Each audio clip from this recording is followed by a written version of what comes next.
శ్రీగురుభ్యో నమ. హరి ఓం. శ్రీ మాణిక్యాంబా సమేత భీమేశ్వరాయ నమ.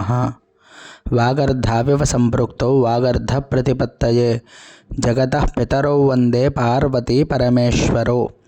మనం భీమఖండాన్ని పురస్కరించుకుని నక్షత్ర పాద దేవాలయాలు అనేటువంటివి 108 కూడా మరి మన భీమేశ్వర ఛానల్లో అయితే చేయడం జరిగింది.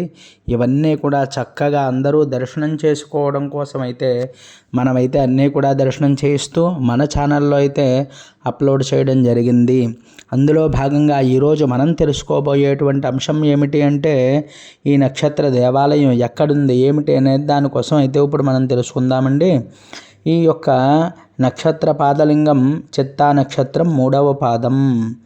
ఇది చిత్తా నక్షత్రం ఏ రాశిలోకి వస్తుంది అంటే 1, 2 పాదాలు అయితే కన్యా రాశిలోకి వస్తాయి. ఇది 3వ పాదం కాబట్టి తులారాశిలోకి వస్తుందండి. అలాగే స్వామివారి పేరు బాలా త్రిపుర సుందరి సమేత అగస్త్యేశ్వర స్వామివారు. ఇది మనకి చెల్లూరు గ్రామం అనేటువంటి గ్రామంలో అయితే ఉంది. ఈ బాలా త్రిపుర సుందరి దేవుని ఎవరైతే భక్తి శ్రద్ధలతో ఆరాధన చేసుకుని అగస్త్యేశ్వర స్వామివారిని ఎవరైతే భక్తి శ్రద్ధలతో అభిషేకం కానీ అర్చన చేస్తారో, అలాగే స్వామివారికి ప్రదక్షిణలు కానీ దర్శనం కూడా చేస్తారు, వారందరికీ కూడా చిత్తా నక్షత్రం 3వ పాద జాతకులైతే తప్పక ఈ యొక్క ఆలయాన్ని దర్శనం చేయవలసినటువంటి లింగం ఈ స్వామివారు. అలాగే ఎవరైనా చిత్తా నక్షత్ర జాతకులు ఉన్నట్లయితే ఈ వీడియో చూసి దర్శనం చేసుకున్న అవకాశం ఉంటే తప్పకుండా వెళ్ళైతే దర్శనం చేసుకోవాలి. అవకాశం లేని వారు ఎవరైనా ఉన్నట్లయితే మరి మన ఛానల్లో అయితే చూసి దర్శనం చేసుకోండి. ఎందువల్ల అంటే ఈ చిత్తా నక్షత్రానికి అధిష్టాన దేవత ఎవరు అంటే త్వష్ట అనేటువంటి దేవత. మరి అలాగే ఇక్కడ మనకి తులారాశికి అధిపతి ఎవరండి? శుక్రుడు. ఈ యొక్క శుక్రగ్రహ దోషాలు కూడా మనకి ఇక్కడ తొలగిపోతాయి స్వామిని ఒక్కసారి దర్శనం చేసినట్లయితే.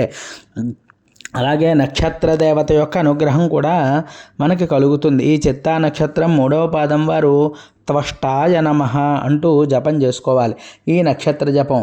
అలాగే మరి స్వామివారికి అయితే అగస్త్యేశ్వరుడు కాబట్టి పంచాక్షరి జపం చాలా విశేషమండి. ఓం నమః శివాయ అంటూ తప్పక అందరూ కూడా స్మరణ చేసుకోండి. అలాగే మరి స్వామివారిని ఎవరైనా దర్శనం చేసుకోవాలి అంటే ఈ గ్రామం ఎలా చేరుకోవాలి అంటే రామచంద్రపురం అంటే ద్రాక్షారామ టు రామచంద్రపురం, రామచంద్రపురం నుంచి అయితే చెల్లూరుకి అయితే మనకి బస్ సర్వీసులు అయితే ఉన్నాయండి. అందువల్ల తప్పకుండా ఈ యొక్క చెల్లూరు అనేటువంటి గ్రామానికి వెళ్ళి ఆ స్వామివారిని దర్శనం చేసుకోవలసినటువంటిది. అలాగే అగస్త్యుడు కూడా ఇక్కడ మరి అర్చన అలాగే జపం అది కూడా చేసుకున్నట్లుగా ఆధారాలు ఉన్నాయి. అంతేకాకుండా వ్యాసుల వారు కూడా ఇక్కడికి చేరుకొని స్వామివారి అర్చించినట్లుగా అనేకమైనటువంటి ఆధారాలు ఉన్నాయండి. అటువంటి గొప్ప లింగం మన చెల్లూరు గ్రామంలో ఉంది. అందరూ కూడా భక్తి శ్రద్ధలతో నమస్కారం చేసుకోండి, దర్శనం చేసుకోండి. అలాగే చిత్తా నక్షత్రం వారు ఎవరైనా ఉన్నట్లయితే వాళ్ళకు కూడా ఈ వీడియో పంపి మనం పుణ్యం సంపాదిద్దాం. మరి ఇటువంటి గొప్ప మహత్తరమైనటువంటి కార్యం మనం తలపెట్టి భీమఖండాన్ని పురస్కరించుకొని అనేకమైనటువంటి నక్షత్ర పాదలింగాలు మొత్తం చేశాం కాబట్టి అన్నీ సందర్శన చెయ్యండి. అలాగే ఎవరైనా మన ఛానల్ సబ్స్క్రైబ్ చేయకపోతే సబ్స్క్రైబ్ చేయండి. ఈ వీడియో మీకు నచ్చినట్లయితే లైక్ చేయండి, అలాగే కామెంట్ చేయండి. ఎవరికైనా ఉపయోగపడుతుంది అంటే తప్పక పంపించండి, అటువంటి పుణ్యాన్ని సంపాదించండి. హరి ఓం తత్సత్.